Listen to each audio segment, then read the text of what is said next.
بچوں کی عزت کیا کریں، بچوں کو گالی مت دیا کریں۔ آپ جو دیں گے وہ لوٹ کے واپس آئے گا۔ میں ایک مشہور واقعہ بتاتا ہوں۔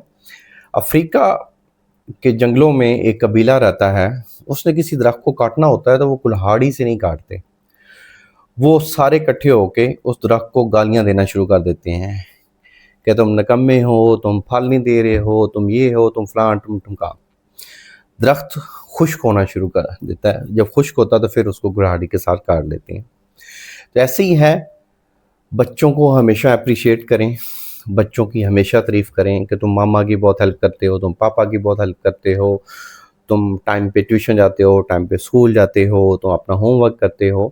اس سے کیا ہے کہ بچے میں جو برائیاں ہوں گی، جو خامیاں ہوں گی، وہ بھی خوبیوں میں کنورٹ ہو جائیں گی، کیونکہ بچہ فیل کرے گا کہ اچھائی پہ مجھے اپریشیٹ کیا جاتا ہے تو میں اچھی عادتیں لے کے آؤں۔ اگر بچوں کو آپ برا بھلا کہیں گے، آپ کہیں بھی دیکھ لیں کہ بچوں کو آپ برا بھلا کہیں گے تو بچوں کی عزت نہیں کریں گے، تو بچے آپ کی عزت نہیں کریں گے۔ آپ مہمانوں کے سامنے ڈانٹیں گے، آپ تنہائی میں ڈانٹیں گے، جیسے بھی ہے، ٹھیک ہے، آپ رسپیکٹ نہیں کریں گے تو بچہ آپ کی رسپیکٹ نہیں کرے گا۔